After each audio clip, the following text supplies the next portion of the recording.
Lynn Ruane, welcome to Ireland Unfiltered. Thank you. Thanks for being a guest, and just finished your book, People Like Me. Congratulations on it. Thank you. Award nominated, Yes. I believe. It's very exciting and well deserved. I want to talk to you about just the opening, the very moving opening, the prologue in it, when you write a letter to Santa, and you say in the end of it, about your 10-year-old self, tell her that everything is going to be okay.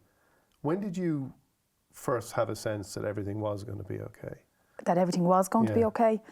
I think I still have to really remind myself that everything is going to be okay, or everything is okay. And I think for me, when I think about my life, and so many traumatic things have happened, and they still happen to the people I love and the people around me, I kind of am always on the edge of waiting on something to happen. So I've never fully settled into the idea that everything is going to be okay, but I definitely now believe that everything is in a better position, I suppose, for me and for my daughters than it once was. But I still struggle to settle into that feeling of safety and security. And I think a part of me wonders if that's always going to be broken, if there's some sort of cracks in my core in terms of feeling safe and secure, and feeling like things aren't always going to fall down around me. So I kind of feel like I'm always trying to manage that.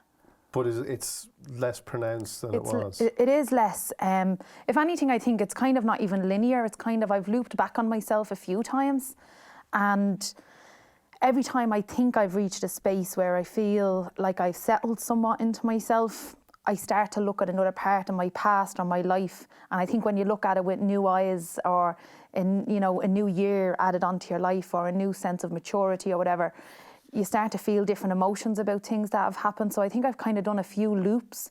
But I suppose in the first few years of my 30s, even though that has been some hard times, I definitely managed them a lot better. And I do a lot better at trying to preserve myself, in a sense, rather than self-destruct. So I'd say I'd say since I'm about 30, 31 maybe. And you talk in the book about how silence, you kind of go into a place of silence when there's something traumatic happening. Yeah. Is that a practice you still have? Yeah, I think since I've wrote the book, it's very hard to be silent, because I'm in a conflict at the minute with myself, because all of a sudden I feel the pain of each word, I think, that I wrote in that book, more than I ever felt it before, even when it was happening. And I want to be silent right now, but unfortunately I have a book to promote. So there's a bit of a conflict there. But I definitely feel I'm in a really vulnerable space since I wrote that book, and I'm really struggling emotionally, but I still do have a sense of I'll be okay. I think just for the first time in my life, I'm really feeling raw emotion without the negative behaviours that I would have once used to try and suppress emotions like that. And years ago, when I would be fighting my way through some of the scenarios that are in the book, it was wanting to get out of those situations that kept that fire burning in me to keep going. Because I think, in a sense, I was afraid that if I allowed any of those traumatic situations to really overcome me, I wouldn't be able to come out the other side. But now that I've come out the other side, in a sense, I'm now for the first time really overwhelmed by everything that I experienced, because I'm no longer in a 5-10 year plan. I was always, 5 steps, 10 steps ahead of myself, where now I'm probably just for the first time settling into my life a little bit. So all those emotions that I've probably tried to pack away so that I could survive have kind of come to the fore with the book. And you have to sit with them. Yes. And live with them. Yes. Yeah. And did the vulnerability that came with writing the book, did that take you by surprise? It did, because I think I thought, because I've been in counselling a long time, and I've never not acknowledged all the things, so I did acknowledge most of the things that have happened throughout my life in one way or another, but there was something different this time. I think I really had to meet a part of myself that I probably really didn't like too much. How I've treated people, or how I've behaved, or, different circumstances that led me to make certain decisions. And even though I can understand why I made certain decisions and why I done certain things at certain times, I was still met with that real sense of guilt and shame and having to really acknowledge parts of myself and meet myself for the first time, if that makes sense. Like who I am and what I've come from and what I've experienced. And I suppose in a sense, I do also feel a massive amount of guilt for surviving those things when so many of my friends haven't been lucky enough to make that journey with me. And I think I do carry a huge amount of guilt about that. Why? I don't know. I don't think I was any different to them. I think we were all experiencing a lot of pain and trauma together, a lot of our friends dying, a lot of young people dying, a lot of addiction around us. And I somehow done all that with them and probably done drugs before some of them. And then I just stepped out and said, okay, I'm off over here now to try and do all these things now. And it was still difficult, but in a sense that I just feel, I just sometimes wonder why I'm okay, why I'm not on drugs, or why I'm not dead sometimes, you know, because I kind of want everybody to be experiencing different experiences in life in the way that I am, or being able to reach their full potential. So I think even though I got involved in politics to try and change some of that, you know, a person can transcend their class, like an individual can transcend their class, but trying to get a whole class to transcend its class is a whole other battle, you know. So I think because I know I'm up against it and trying to bring people with me on that journey, I kind of feel a huge amount of guilt if I'm the only one that somewhat comes out the other side in a better situation than we were. You said there about you were the same as everyone else. Go back like to you say your early childhood was happy. Yeah. And your mother, they moved out from Ballymun. But you arrived in Tallaght as Lynn Ruane. Yeah. But do you remember that? Do you did you notice that? No, I didn't. And I remember, I think, and sometimes my mum and I'll try and tell me that I'm making stuff up sometimes. I just have a really vivid, I just have a good memory. It's not you all just forget these things. But I think I remember Losty becoming a thing for me when a young flat on the road was singing a song at my brother called Losty Lost on the Moon on Christmas night. Like, I don't know, he just made it up, like they were just kids. And I remember asking, what's Losty like? And I think Jay knew that, well, Ma's name is Losty. I said, but why are he calling us Losty? Because obviously I knew I had cousins Losty, but I didn't know how somebody on Air Road in Killinarden would know Losty. But obviously Jay was 2 years older than me, so when he first moved in, he was probably out playing on the road and started school maybe as Jason Losty. Right, yeah. You know, so I started obviously questioning him just when I was a little bit older. But then obviously my mum had told me later on that they had she changed her name in the courts later on, so we were christened or baptised or whatever Losty, but we were changed to Ruane then later on. But this was the thing that you say in the book, like that the sense you had that something was wrong. Now, like it then turned out that there was something wrong that that we'll get to in a second. But like I was just interested as well whether like that sense you had of there being something wrong, you would have been looking for things that were wrong even if there wasn't, if you know what I mean. Were you that type of a personality? I think I probably am. I always asked a lot of questions. I always wanted to know everything. I was also very righteous, you know. I always kind of felt I was right about everything, which is not always a nice trait, like when you're trying to have a conversation with someone, you know. Yeah. But so yeah, I think if I look back, there was certain things about my character. Like, I did always feel like there was something wrong, but in a sense, the fact of the situation with my mum and dad, there was nothing really wrong with it in the sense of how they treated us and how much they loved us and how much they loved each other. So there wasn't anything that they were doing to create a sense or a feeling that something was wrong. Yeah.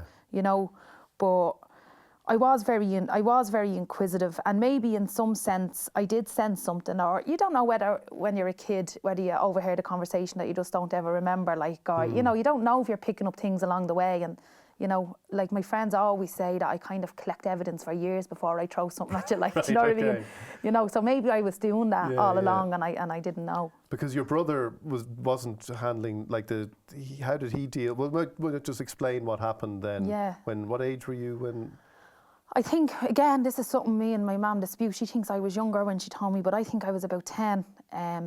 But I remember being out playing on the road, and a girl, Jessie, on the road had said that it was our parents' anniversary, and I can't remember whether she needed to go and buy a card or make a card, but anyway, she had spoke about an anniversary, and I asked her what that was, and she said how long my mum and dad are married, and I said, oh right, we don't have any anniversaries, you know. So there was little things like that that started clicking over in my head, and I think then one year my mum had told me that my dad was 40 this year, but I was convinced she had told me that same age the year before. Yeah. So there was that, and the whole marriage anniversary thing, and I just kept asking questions, I suppose. I remember when my mum would be in work, and she still works in the same place. She works in a Japanese thermostat factory across the road from us. And I would take the biscuit tins down, you know, like all them old biscuit tins that you get at Christmas, and she used to have them full of photographs. And I would be looking for wedding photographs, and, you know, like, so I probably spent a year or two trying to get to the bottom instead of just asking. So it was probably a while before I actually asked them any questions. And I remember they grounded me once, and I drew a picture of the two of them getting married based on like me seeing pictures of weddings in other people's houses, and I put it under their door, you know. But they never copied what I was trying to draw. I probably wasn't very good at drawing, so it probably didn't look anything like a wedding. But I think I was trying to throw hints that there was something they weren't telling me, you know. But then I just remember my mum and my dad bringing me and my brother in and sitting us down and telling us. And I know I felt devastated, but I was so young that it would only crop back up every now and again for a few years for me. I would think about it.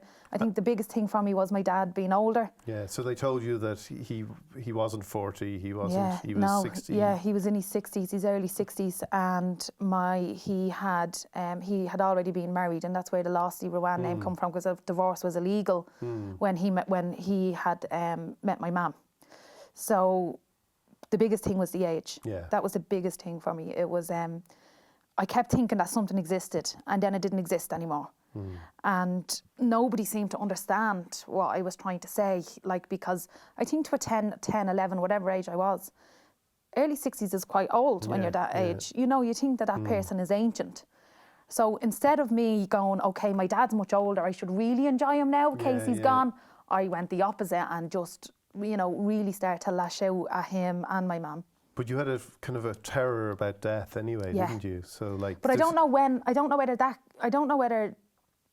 that which came first. Right. You know, I don't know whether I was already afraid of death when I found out about my dad's age, or because I remember death first coming into, like, it was not only when Jenny died, not only when I was crossing the road with Jenny and she was hit by the bus, but the year before that, another local girl had got knocked down on the top of the road. I was giving out the Christmas cards, I think it was the 14th of December, and I was giving out the Christmas note to the neighbours, and I saw all the blue lights and the ambulances, and I ran up, and it was really not a nice scene. So I remember, like, finding out about my dad's age and thinking he was going to die, and then a year later knowing that local girl had got knocked down and died, and then a year later watching Jenny get knocked down. So I think all of them together, and then I think maybe I'm a bit, I think about existence a lot, like, so I'd be like, imagine not existing, like, I can never wrap my head around that, you know, like, just being there and then not being there, and at a young age that really kind of But I think if you're a kid and you become aware of death, or you become slightly obsessed by it, it is your parents that you first, like, I remember as a kid being kind of terrified by it, and going to mass and hearing my parents, my dad especially, never went to mass, and like the priest was talking about, you know, hell and all the things that were going to happen, and I was just terrified of what was going to happen to my dad if he didn't go to mass. So I used to try and persuade him to go to mass. I think he went once just to kind of keep me happy. But like, you do, once it latches onto you, I think it's your parents that obsession first latches onto, because they're older and you think they're the more vulnerable. So if suddenly 20 years is taken from you, it must have been traumatic. But how did your brother deal with it compared to you? Just grand. He was just grand. I'd say he was looking at me going, will she ever get over it? Right. I'd say I just looked like I was just looking for attention or something. Right. I don't know. Like, I don't know what way, but it really did mess me up. And I think that shows, like, it doesn't matter if two people live in the same house and have the same parents and the same amount of love. Like, everyone's individual experience is so different of what they're being met with. Like, people behave so differently to different circumstances, and I think that's really true when you look at how me and my brother kind of handled stuff when Well, we you were say kids. that he was innocent and you had an edge, and that's kind of reversed now. Is that just well, I like, wouldn't say reverse. right. Like, I'd say like he came out of his shell a lot more when he got older. Like, you know. But that thing as well of just, as you say, like, and maybe it explains when you feel that guilt or whatever about, you know, surviving and other people, that everybody approaches these things in a different way. But then from that, like the next 2 years, then it sort of accelerated very quickly. And like your mother said, you went from, she remembers like she feels like one day you were playing with dolls and the next minute you were kind of out in the streets like all the time. Is that how it went? Yeah, it feels like it was a really sharp turn. You know, I think people sometimes think this stuff is gradual, and maybe there was gradual stuff that we didn't notice or we weren't paying attention to, but it definitely felt like a really sharp turn. And I think the fact that I felt that my parents had lied to me about my dad's age, I really held that against them. And what that done was it diluted the authority they had over me, because I would use this as a weapon. You know what I mean? So I would use this idea of that they somehow had, you know, completely lied to me my whole life, and they didn't. They were just obviously waiting until I was old enough to understand. Like, but I used it against them as a weapon to kind of diminish their authority or say over me.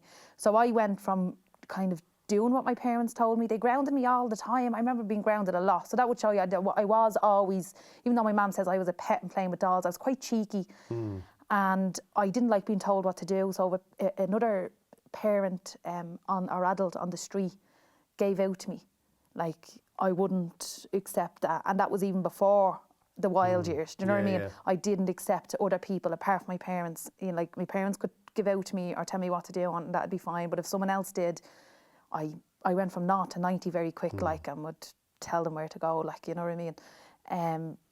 But so there was little things like that in my character. But definitely, like, I remember going to mass until I was quite old. I mean, I remember really having lots of normal things in my life at that age, you know, and then it does feel like that when I hit around 12, things began to change for me, and I kind of got a sense of being out on the street. I wanted to fit in. I always so wanted to fit in with the boys as well, and that took a lot of energy out of me.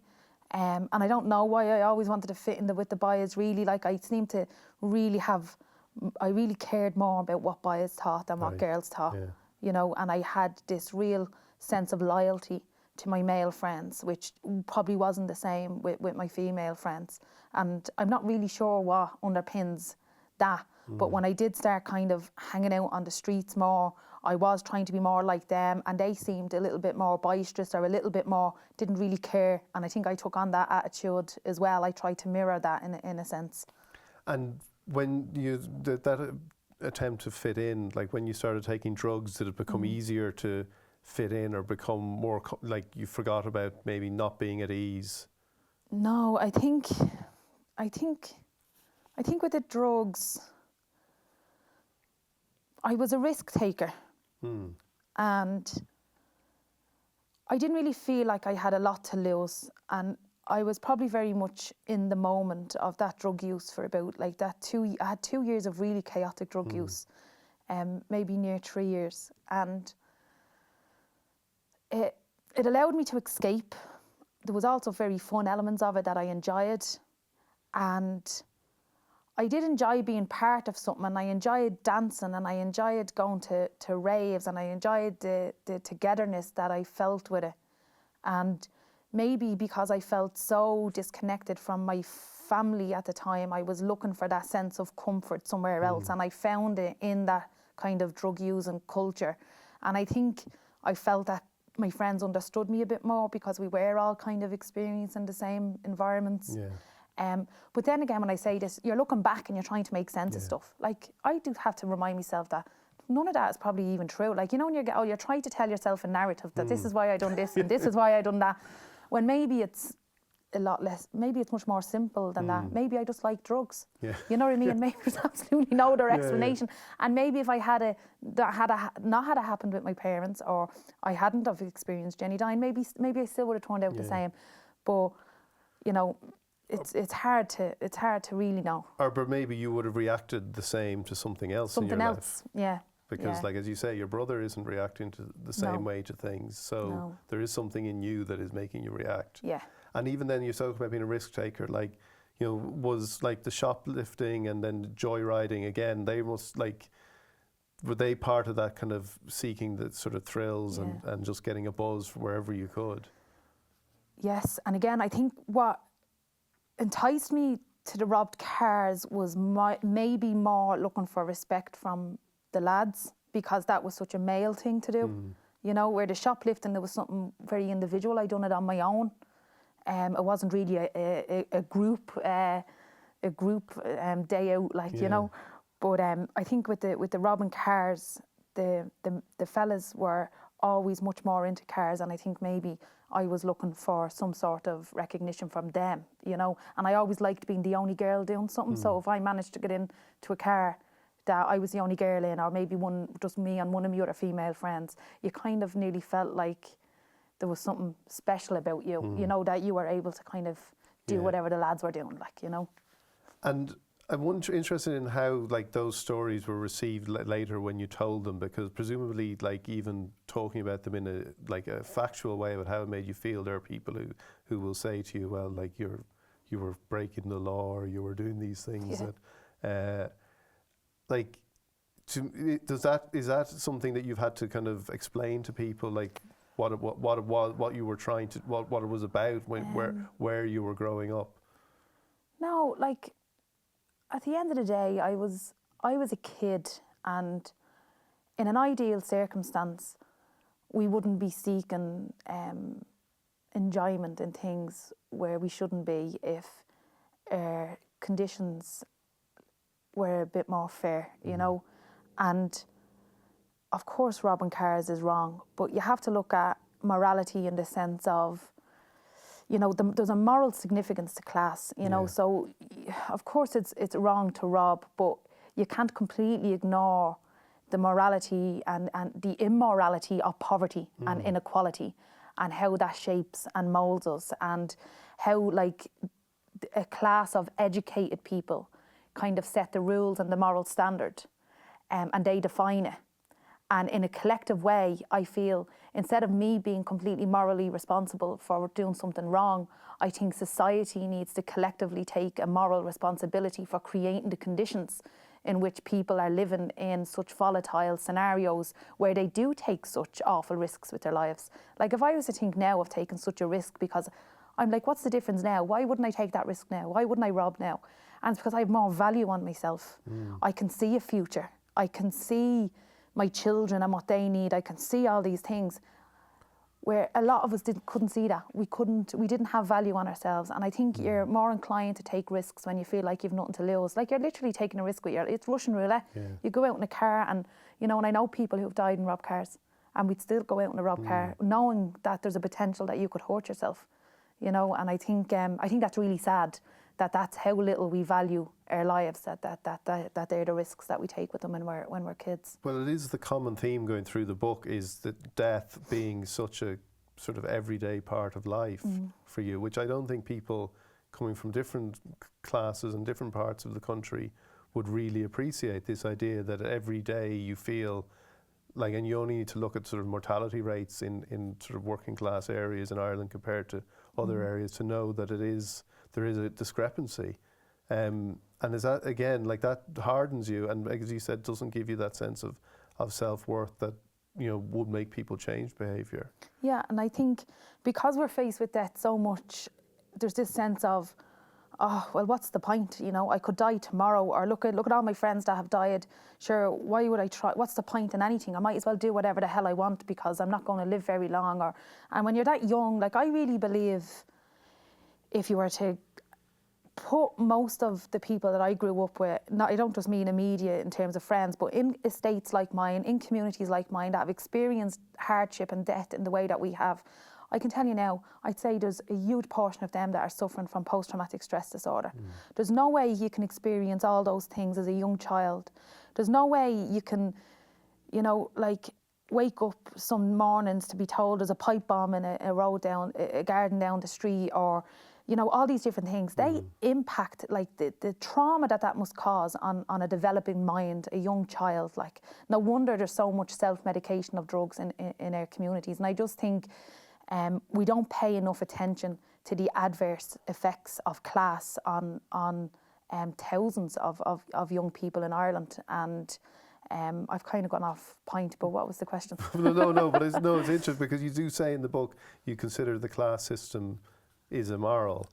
And in Ireland, I think maybe because we're so close to Britain where they've such a defined class system, sometimes people like to comfort themselves here that it's not there. as bad, or there is, or we're a classless society or something like that. But like, you know, it's hard to actually make that claim, really, isn't it? It is. It's completely untrue. And I think especially in the urban centres, I think sometimes in rural Ireland, poverty is obviously massive in rural Ireland, and mental health as well, and isolation and all that. But I think there's a much more mixing together of people from different classes outside of the likes of Dublin City and stuff, you know, so there's less of people going to private schools, and so there's a much more in the sharing of cultural and social capital. It might not be an equal sharing of financial capital, but you definitely mix much better.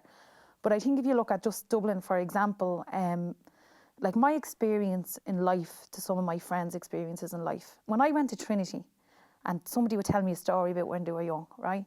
I'd be like, oh, that's really nice. I'd love that, right? Because it'd be just something nice and simple. And if I shared a story about my life, the horror on their face, not in judgment, just like, I can't believe that would happen, or I can't believe someone had experienced that. So class most definitely exists, because I only have to look at my experiences compared to some of the friends that I've made in Trinity, and they're miles and miles apart. I have one friend, and she's in her 50s, and she does say to me, Lynn, I've not even gone to like a fraction of the funerals you've gone to by the time you were 25. You know, so she's able to look at the different experiences and go, the experiences of what we experience it's just so different. And I think people want us to believe it's their fault. You know, you often listen to rhetoric from government and establishment parties that will tell you that there's no class system, or that there's a recovery, or that they tell you all the great things, or the money they're putting into this and that in certain communities. And it's just gaslighting, right? Because then it's saying, so we're actually doing all these amazing things, and if you're still living in poverty, or if you're still living in deprivation, or if you're in addiction, or if you're homeless, well then that's your fault.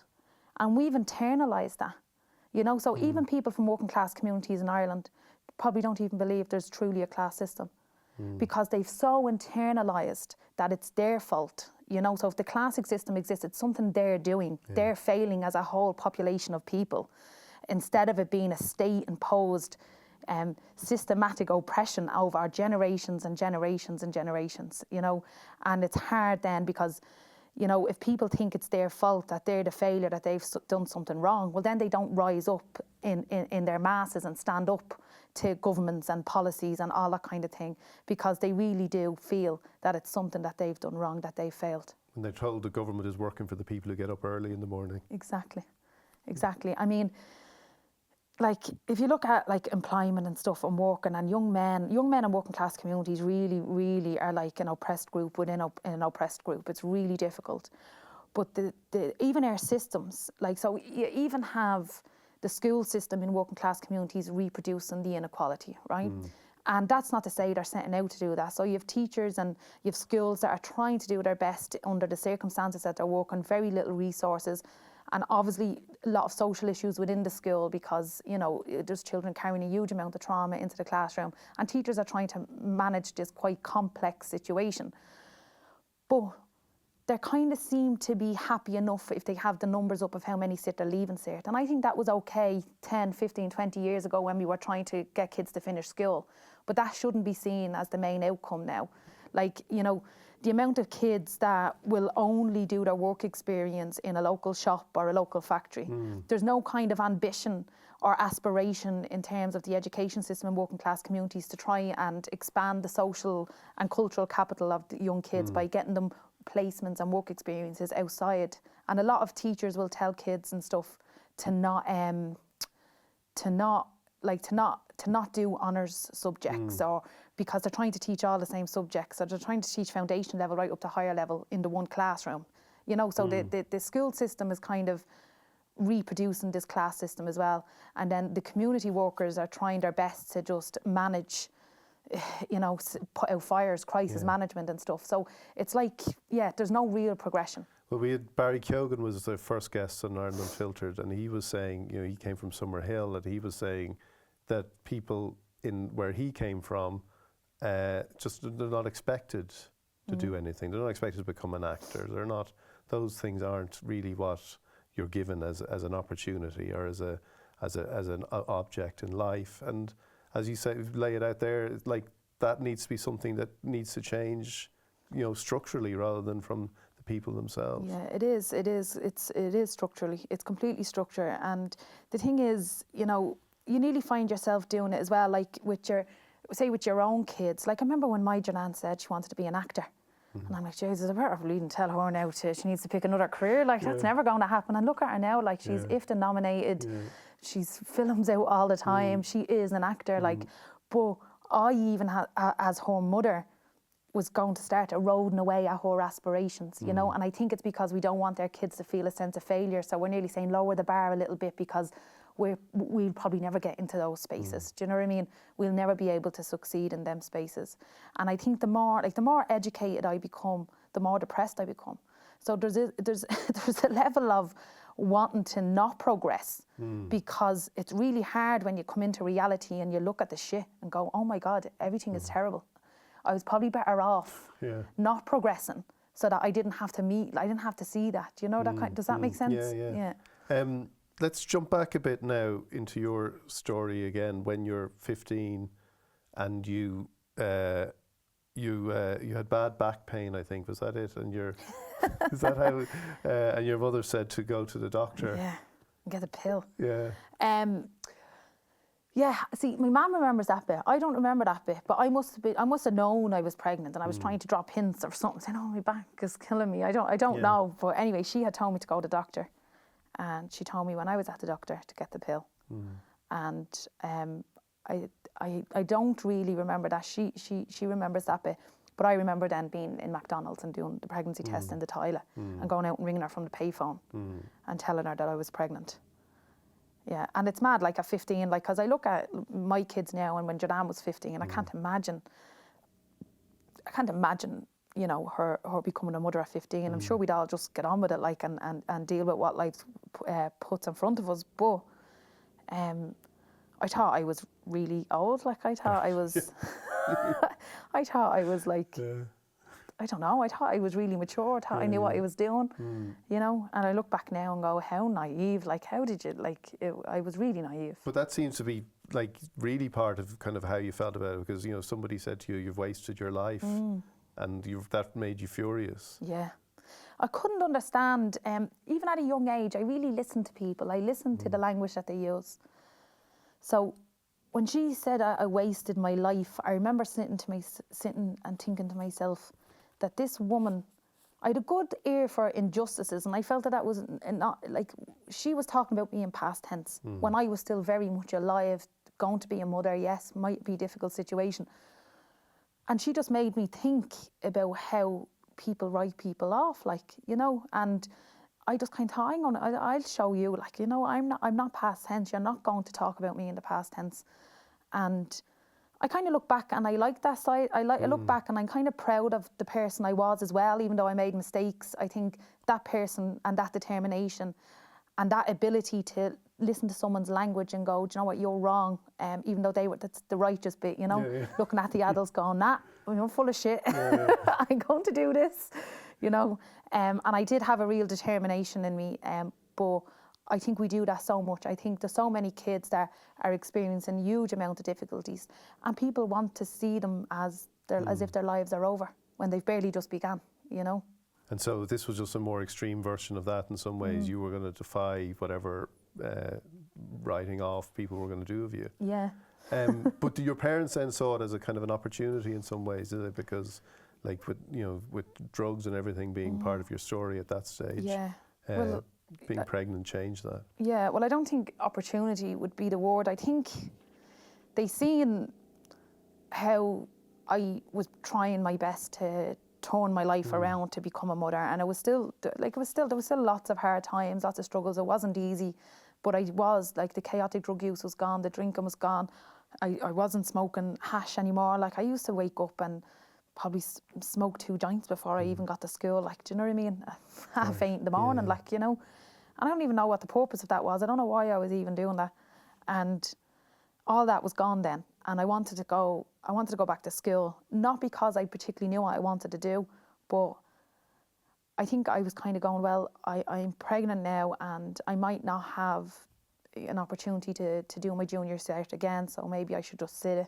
You know, I don't really know my full level of thinking at the time, but it did make me just stop in my tracks. And maybe that sense of that little piece of me that's always been broken, I think Jordan began to at least fill some of that for me, you know. And I had someone and something to love, and, you know, maybe I was craving, you know, a connection, and Jordan gave me that connection where I had felt so kind of fractured within my family and my community at that time, like.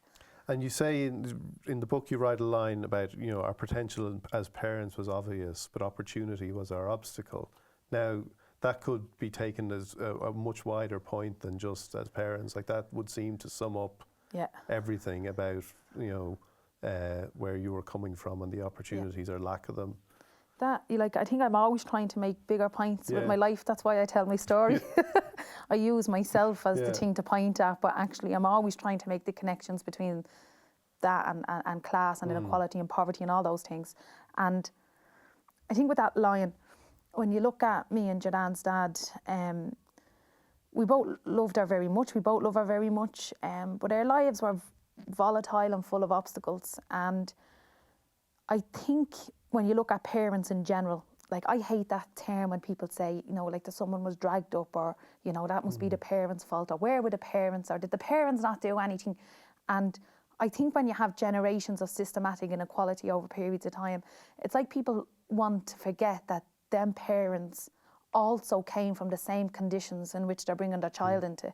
So they also came from a lack of education, like low employment rates, poverty, addiction. So all these other things exist. Like, so when you become a parent, they try and separate you from your own history. And you should just know what to do then as a parent, and do the right thing as a parent, and succeed, and make sure your children go to school and get to college and all these things, as if parents that are struggling don't care about education, and they do. But I think as a parent, if you're growing up sometimes and you're surrounded by heroin addiction, especially, like, because I'm talking about it, heroin is not as the same as it was then in terms of young people going on heroin. But at that time, sometimes as a parent, your biggest achievement was getting your child to adulthood without ending up dead or on heroin. So education was so far away. You know, people don't make the connections between, well, maybe if they get a great education, they'll have different opportunities, that they won't end up on heroin or dead, you know. But it's very hard when your daily battle is, I need to keep my child alive, I need to keep my child from becoming a thief, or I need to keep my child from going on heroin like their older cousin or brother or whoever did, you know. So when that's your daily battle, it's a really hard fight for a parent to navigate them systems. And I think me and Alan and every other parent that have had experiences like we've had, I think they all have massive potential as parents. They all love their children, but unfortunately the opportunities and the obstacles that are in their way, the rest of society will judge them rather than seeing them as part of that systematic generational inequality. And was that one of the reasons why you didn't like the vigilantism that was going on, because it was putting things on the doorsteps, kind of literally, of parents? Well, I think for me at that age, it was, I didn't understand it. I kind of thought I always felt people need to be helped, you know, and that wasn't helpful, and I could see that wasn't helpful, and there was lots of fringes attached to that were quite violent. And if anything, it made my respect, or if I had any respect, but for authority, even more fractured. Because sometimes you think that these adults or these people should be the ones that protect us, or for me back then was because the community centre was kind of a lot of the hub and activity was kind of happening there. And I kind of really resented the fact that the community centre was the place that the kids that they were marching on their homes, they needed that community centre the most. But yet now that community centre was facilitating vigilante meetings. So that didn't make sense to me, but what I understand is that people were afraid, parents were afraid, the community was afraid, the people that work in the community were afraid. They were afraid of, the drugs epidemic, and they responded in a way that I bet now if they went back and done it, that's not how they do it. You know what I mean? Like I'm not overly critical of some of the people that were involved, because a lot of them just thought that they were being reactive, and they thought they were doing the right thing, and they thought they were going to be able to try and run drugs out of the community. We just didn't have any real understanding at the time as to why communities like ours were having the heroin epidemics that they have. And I think people better understand that now. And the community centre especially does amazing work. Like Jordan wouldn't have been in that film I Used to Live Here if it wasn't for the community centre and the amazing work that they do, and with Frank Berry, and even Michael Inside was the second Frank Berry film was done through Kilnarden Community Centre. So I think over the years, they've moved back to being that community centred space, but at the time they thought they were having some sort of community action against drugs, but it just didn't feel like that to me. But how far has society at a broader level moved on when you look at the addict is still criminalised, or still dealing in a kind of criminalised system? People are being sent to prison where they're not going to get any chance of rehabilitation. Like, how far have they moved on? The communities might have changed, but has society in a broader sense moved on much? I think I'm hopeful that large portions of them are. Like, there's a huge movement to decriminalise addiction. And I always say addiction because people confuse it with legalising the drug, and it's not. It's about decriminalising the individual, decriminalising marginalisation in a sense, and I think there's huge, there's over 20,000 submissions to the Department of Health, the biggest ever in the history of the state has happened on drug decriminalisation. So that's the interest that's out there at the moment. But I think we need to look to the media as well and how they portray people in addiction. And I think, the amount of times I've read articles where a journalist will call a person who's experiencing addiction a zombie. Like, that's literally, you're saying that person's not human. Like, void of consciousness is the definition of a zombie. Void of consciousness and non-human. So if the media are going to be allowed to put that narrative out there that a person experiencing addiction is not human, of course that feeling out there towards addicts and that shame and stigma still exists if the media will get away with saying such things, And I think people don't understand addiction enough. I think even though addiction exists and drugs exist across every sector and every class within society, the chaotic drug use and the destruction of addiction is primarily a class issue. And when you look at drug decriminalisation, it's a class issue as well, because I'm telling you now, if you're walking into Trinity with a school bag on your back and looking like a Trinity student and you have a bag of weed in your school bag, you're not going to get stopped. But yet, if you're a young fella in his Nike tracksuits, you're stopped and searched, and you might also have the same amount of weed in your pocket, but you are more likely to be criminalised from that than somebody that's walking into Trinity College this morning with the same amount of weed in their pocket. So it's an unequal law, and it's unfairly, it unfairly impacts on people who are living in poverty. Talk then to me about your ambition. Like, I saw a quote from you saying that you always felt you could become a senator or something like that. When did ambition, because I think when you went to, like in the book you say about going to An Cosán and everyone is training people for skills in the market, but what was more important there was they gave you skills for life. And was that when you started thinking like that you could actually channel that sense of injustice, the feelings you had could all be linked up into one kind of cohesive sort of approach? I think that quote is, I think whatever way I said that quote, it was I was misquoted in Right. terms of what I was trying to say that time. It was probably how I worded it. But it's really funny, right? So I always at times felt like I had no value. But yeah, I felt like, well, if I wanted to do it, I could do it. So there was always these Right. conflicting things inside me, you know, Yeah. and I talk about it in the book where it's like these two people were existing side by side, one with the ambition and one with the feeling that I could do whatever I wanted, and the other one feeling, what's the point in going to die, you know? So there was always this constant conflict in who I am. And when I went to Oncasan, I didn't realise it at the time. Like, it's only when I retrospectively look back at the impact that different people and places have had on me. Places like Oncasan and any other like adult ed or community ed place, you know, when they're applying for funding every year, I always think about it like this, and people look for the outcomes. They look for, well, how many of them have gone on now to university, or how many of them have gone on now to a job, you know. When that's not always the outcome when you're working in communities that have so much going on, like, and so much hardship, because the success might be that you've managed to start seeing a counsellor for your depression. That might be what you discovered you need to do.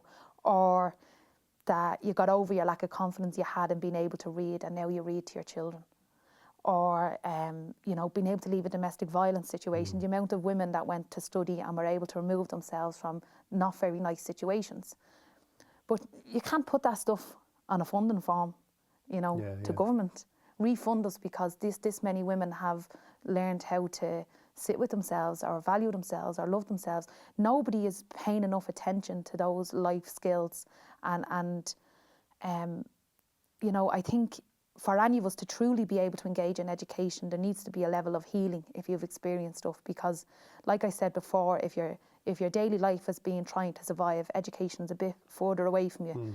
So you have to kind of be able to meet that basic need in yourself where you feel safe and secure and you have worth and value, and then you have some sort of foundation to stand on. It really comes back to like Maslow's hierarchy of needs, like, you know, and being able to actually put that foundation in before. And the likes of Oncasan and lots of other places, I think, help build that foundation. And I don't think it's recognised enough because people are too focused on skills. But the other thing I found amazing, coming again from somewhere where, you know, you would always been aware of it, that like when you stepped into Trinity when you were 21, I think it was, like you went through, you took a shortcut through, you'd never been aware of Trinity before. Like, and it's again, like what you're talking about, the whole idea of, you know, divided city, like for a 21-year-old to be kind of arriving in Trinity from Dublin and kind of going, I've never known this place before. Well, I'll give you a laugh, right? And I probably shouldn't say this, but like I went into, my friend Joe Castellan rang me the other day and he said, what you doing? And I said, I'm just in Leinster House. He says, will you come around to the National Gallery to meet me for lunch? I was like, all right, how do I get in there? Right. He's like, what? You've never been in the National Gallery? I was like, no. Yeah. It's next door to my job, like. Yeah. You know, and I've never been in. Yeah. You know, and I'm 34 now, and that just wasn't part of who I am, and there was never any reason for me to go into the National Gallery, so why would I be there? You know, it was never part of my culture, or, you know, I don't know, maybe I went on a school tour or something that I don't remember, but I've no memory of ever being in the National Gallery before. And it was the same with Trinity. It was completely new to me. But like, at least I'm getting to experience those places at this age, where my uncle Noel, who grew up on Usher's Quay, they lived on the Liffey, in a tenement before they moved to Ballyfermot. And when I moved into Trinity, he came over from England to visit me, and it was his first time ever being inside the walls of Trinity. And he grew up on Usher's Quay, you know, and he was nearly 80, you know. So even though, I'm experienced these things later, like the generation before me, like my dad's generation, never got to experience them. So I do hope that by me experiencing them, even though it's much later in life, that, you know, I'm changing like the generations that come after me, so they will, you know, it'll be nothing new for them to be sitting in the National Gallery eating lunch. And Trinity then, like, you know, an awful lot happened to you, like, you know, or happened while you were there, and like you became president of the Students' Union. But in one aspect of your life, I was wondering, like, when you were involved in the consent workshops there, and you say, like in the book, you say that some of the reaction and comments to the consent workshops at the time made you more convinced than ever how necessary they were. Do you think Ireland has advanced a lot in the couple of years since that? Yeah, I think we've moved really quickly in the last few years. And I'm on the education committee, and I think what's important for me is even though I've experienced a lot of things in my life, and I talk about my lived experiences a lot, and sometimes I seem a little bit more disconnected when I write about politics. They're all related. So anything I've experienced in my life, my politics and the things that I do while I'm a politician or while I'm president of the Students' Union have been a continuation, just in a different way. So it's usually me going back and looking at everything I experienced and then trying to address it within a policy setting. And to watch the sexual consent conversation rapidly evolve in the last few years, and I didn't realise it would move that quick, because I thought maybe it had always moved on at first. I thought I was the one that was new to it, you know, but actually a lot of people are new to speaking about consent for the first time and what that means. And I think some people struggle with it, because when you talk about sexual consent and what it is, I think sometimes a lot of us have to question our own behaviours when you know, are the times we've overstepped the mark, or the times we haven't looked after a friend, or the time we haven't stepped into a situation that we should have stepped into. And I think because there is so many people going to have to look at themselves, I was surprised it has moved so quickly, because I thought there'd be more resistance to it. But then you see some comments like that will try and like pull it back, or you know, but I do think there's a massive movement behind that, and it's something we're looking at in the education committee, constantly having people come in and witnesses come in to talk to us about sexual consent classes, right down to primary level, obviously not even third level, because you can teach the concept of consent to a child. It doesn't have to be sexual consent, but you can start to introduce the concept of consent from a very young age, and I think that's where we need to be looking at. But when the Trinity one came out, the headline that caught me was, I think it was, and I'm probably got some of the wording wrong, but it was basically, Trinity teaches young men how not to be rapists, you know, and I just kind of thought, like, how can that be where your head goes when someone talks about sexual consent? I don't understand why everybody doesn't see being able to talk about sexual consent as a positive thing. And a benefit for everyone, for men and women. For men and women, yeah. And especially with men, like, I mean, rape and other sexual assault with men go so underreported, because they do carry that shame and guilt, like, and that masculinity thing where I'm a man, that shouldn't have happened to me, or I should have been able to defend myself. And I think the more the conversation progresses around consent, we need to be able to create the space and facilitate men to be part of that conversation, because it is extremely underreported. Like, when you talked about the process of writing the book and the vulnerability it brought up, I wonder how much of that is connected to you writing about your own sexual assault. Very much so. I think it's one of the shortest chapters, like you've probably noticed. Some of the hardest chapters are really short. But yeah, I was really worried about writing about that, because it was something that happened to me while I was asleep, and I was really confused about it. I thought that people would be less likely to, not that I was looking for sympathy, but less likely to understand that it still had a massive impact. Because I think maybe in my own head, I believed also along the way that, like, if it's not violent, or it's not, you know what I mean? I don't know what narratives I had told myself. But after I shared that, I'd only ever, when I went to the Rape Crisis Centre, sitting on the 8th committee was really difficult, because rape was mentioned all day long, and I'm sitting there and it's bubbling away underneath me, and like the Pat Kenny show, all these different shows would be ringing me to come on to talk about the Me Too movement or abuse of power. And I'm trying to write that chapter while trying to keep my mouth shut about rape on the 8th committee, and that was all really, really difficult to do. And I got to the stage I had to start telling the media and all, I can't, just listen, for personal reasons, I can't go on about Me Too movement or any of that, because I was so afraid that it was too raw for me. I was in too much of a vulnerable position that it might all just come out in the wrong place on the telly or something without me being really in control of it or prepared for it.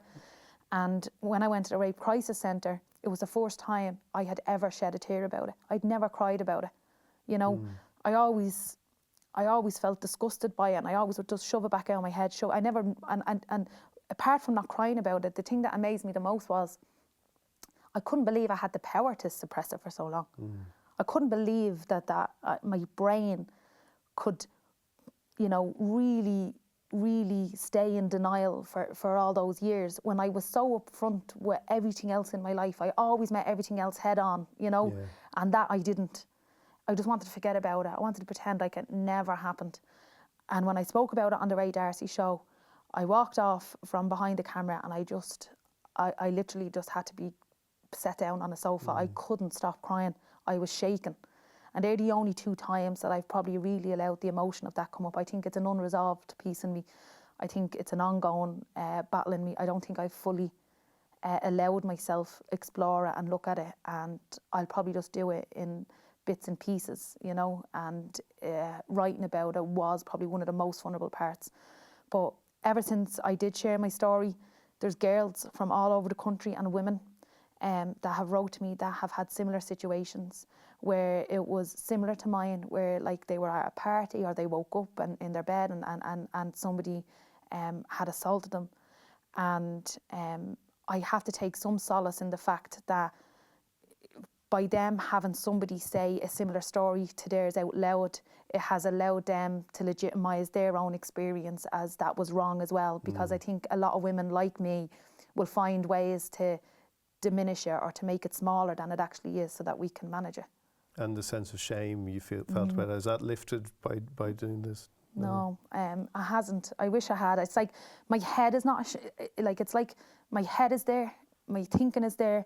I know I'm not to blame and I know I shouldn't be ashamed, but my heart is just taking a little longer to catch up, you know, but I will keep working on that. And I think the shame comes from somehow not valuing myself enough to see that it was wrong. You know, it's like I felt that, well, Lynn, do you know what? You've had sex before, you know, and you had sex when you were very young. Maybe if you hadn't had sex when you were a teenager, fellas wouldn't feel like they think they could just take it from you. And that was the narrative I think I told myself for so long. So it's taken me a little while just to unravel that and pick away at that a little bit. So yeah, it will probably always be there in some sense, but there is more work I have to do on myself and on it.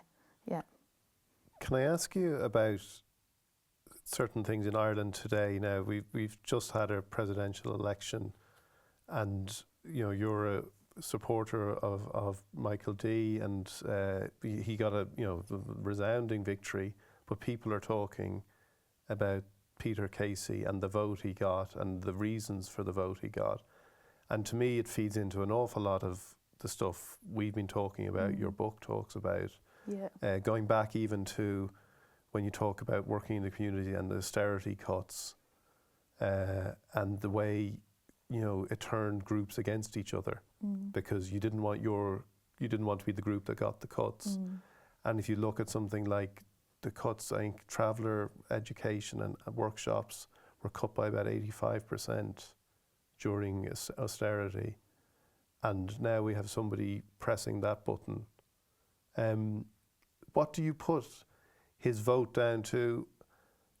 Can it be, is there a simple answer to that question? And also, how much weight should it be given?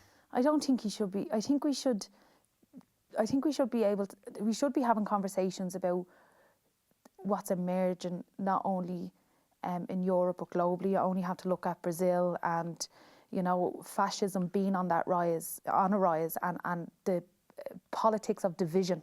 People choosing to run their campaigns on the basis of division.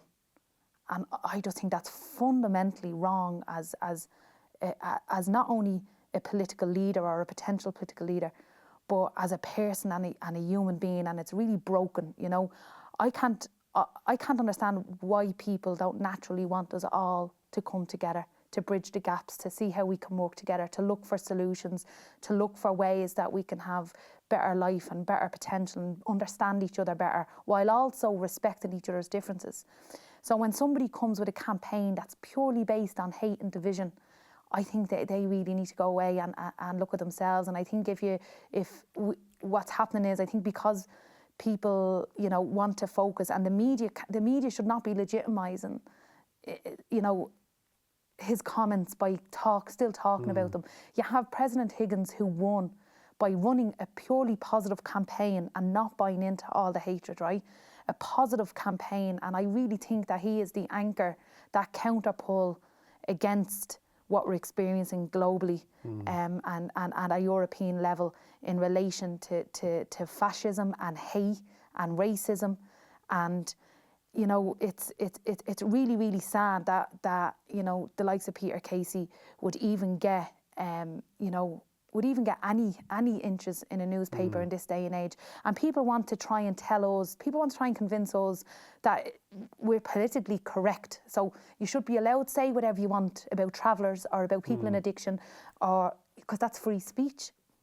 It's not free speech, and we're not being politically correct. We're just being decent human beings that actually care about people, that actually want to see people do well and not struggle and not just dish out hate, like, you know what I mean? Like, and I think we need to stop allowing people kind of frame the narrative.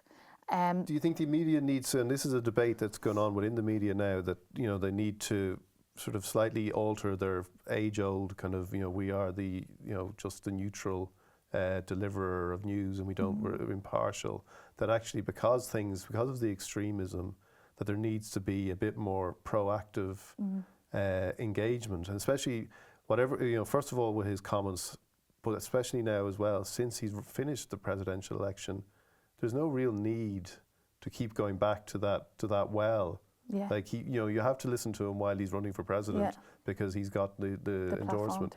But there's no need to, and the media has to get involved in choosing which voices to amplify. Yeah, and I think the media need to understand their power in spreading narratives. And of course, while he's running a campaign, he has to be heard. But yet, like, I mean, I think I've seen more pictures and articles about him than Michael D, you know, and we do need to look at that. We do need to look at why we're more interested in entertainment, nearly. It's like an entertainment factor for some people, or, you know, and I think it's okay to talk about Peter Casey's vote or why people might have voted, but in a constructive way, to actually understand or to dissect. Maybe, you know, maybe the media should be focusing on, say, if we're going to look at travellers and Peter Casey, we should be focused on why there's so much of an underspend every year in the county council's budget, instead of focusing on what he's saying. So we kind of seem to feed the negative narrative instead of actually doing any real journalism in terms of educating the country on why certain situations are the way they are. You know, so I think sometimes it's lazy journalism. Michael D said in his acceptance speech that it was a choice between a republic of equality, inclusion and empathy versus extreme individualism. Like, on what side of the scales do you think Ireland is at the moment? I think you only have to look at, we can look at the referendums, we can look at Michael D's vote, right? And we can see a hell of a lot of positive in the outcomes of all of those and where the country is going. But that doesn't ever mean that it won't swing back, right? And that's what we always need to be careful and mindful of. So, of course, there's a huge amount of individualism out there, and that's what I referred to earlier on when people are told that, you know, it's your fault, it's individuals are the ones that make the decisions whether they survive, don't survive, succeed, don't succeed, go to college, don't go to college. That's a real individualistic look. And what we need to do is we need to be able to challenge that, because society is a collective of people and cultures and families and communities, you know, so we should never be looking at us as an individualistic state. You know, we should be focused on the essence of community, and I think that's what Michael D does, and I think people have got behind and supported him, but we need to mind that space. And I think the media, politicians, anybody that has a platform needs to also help mind that space where we're in a much more progressive, inclusive society, because it benefits us all, and hate and racism and division absolutely benefits. It doesn't benefit, I don't see who it benefits at all. because the more you run an individual state, the more people will fail and fall and rely on state supports. And but if you're looking after people collectively and everybody is rising at the same time, well then you're just going to have a much more peaceful society that's based on harmony. And it all sounds very hippie-ish now what I'm saying. Harmony and love and peace. But and I think Michael D represents a huge amount of what I and many other people stand for. I've never came out and batted for a politician like I have for him, and it's because I believe in who he is and what he says and what he's doing. Can you imagine an Ireland where a story like yours isn't a story? Yeah, and I think that's what we should be, that's what we should be aiming for. And I think it's something, I remember when we were sitting down with Grace Dias, a friend of mine, and that's what we were talking about because we'd have similar backgrounds and interests, me and Grace, and we were like, imagine if we just weren't, we weren't a story, we weren't the working class girl that made it, or you weren't this, and it's saying, well, that's it, that is what change and progression looks like, if everybody has the same opportunities. And it's not like what Faradgar talks about when he talks about equality of opportunity. It's about the equality of conditions, so all our conditions and our environments must look the same for us to be able to even recognise what an opportunity looks like, to be able to take it, that kind of way. And I think the more we can move towards that, the better. And I think we need to start telling more positive stories. Like, there's so many people in communities like mine doing amazing stuff. Just because they're not on the telly doesn't mean that they're not successful, intelligent, articulate, amazing people. And we should be celebrating people so much more in working class areas and talking about the work that they're doing and talking about all the different sectors in society that they work in, the arts and culture. And I'm not the only one, I'm not an anomaly, but people kind of want to herald me and use me as a baton or a tool against people that don't succeed, as if well, she done it, why can't you? That kind of way. Yeah. And I don't think that that's fair, because there's lots of people doing well, but we all have had, we've all just had different paths and journeys through life, and mine has just led me to having the platform that I have, but it wasn't some personal choice. I didn't just go, I'm going to be a senator, and became a senator. Like, there was a whole journey of people helping me constantly. A lot of people in communities like mine have absolutely no one to ask advice or information from, or help or support, and they're very much on their own.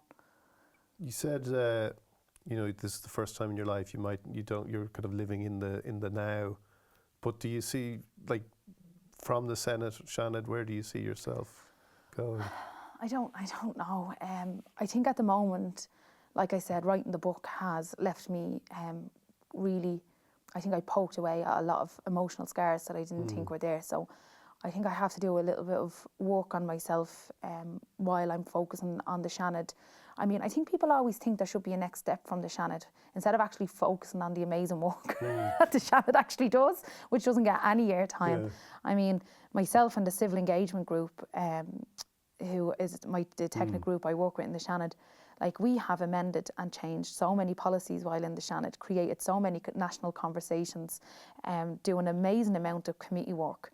And I think if I can stay in the Shannon and continue doing some of that stuff, I'll be happy to do that, and I'll be happy to keep amending legislation. And only last week I won an amendment, and it might seem small, but to have a vet on the governing bodies of the Irish Greyhound, they didn't. It was only all vested interest, where now it's going to be illegal, like, when it's signed into law, to not have a vet there, with the interest of the greyhounds and stuff. So, every week one of us in our group are getting some sort of amendment cross onto legislation. It might not be massive social change, but we're definitely trying to, equality, gender and class proof the legislation that is coming through the House. So I think for now, I'm very much focused on that work. I have a bill after Christmas in February on spent convictions, to increase the number of spent convictions someone can get and lessen the amount of time you have to wait. So to give more people a chance when they come out of prison to be able to re-enter education and stuff without a criminal record. So I have a huge amount of work to do. I'm also teaching in Maynooth on a Monday morning, I teach an access programme to help diversify the teaching profession, so that kids from working class communities, travelling backgrounds, disability, all different things. So I'm happy enough to keep focusing on the bits of work that I'm doing, and I don't really know what I'm going to do next. You talk about when you became a senator and the night that after a long count you became a senator, and then missing your dad an awful lot. And in the book, again, I was struck by what he said to you when you were pregnant. He said everything is going to be okay, which is what you would say to your 10-year-old self now. Yeah. What would your dad say to you now, do you think? I don't know. I asked my mum that the other day. I said, what do you think Dad would think of the book? Like, do you know what I mean? And she said, I'd love it. You'd love the attention. And I said, really? Because I think I forget that me and my dad are so alike. And like, my dad was a really gentle man with a really good outlook on life and an amazing sense of humour. And no matter what I did, even when I was giving them a terrible time, and I worry how much of an impact my life actually had on his health. But he never let me down, no matter how much I messed up. So I think what he would say now is what he always would say, and he just would always just give me unconditional love and would just stand back and watch me doing whatever it was that I said I was going to do.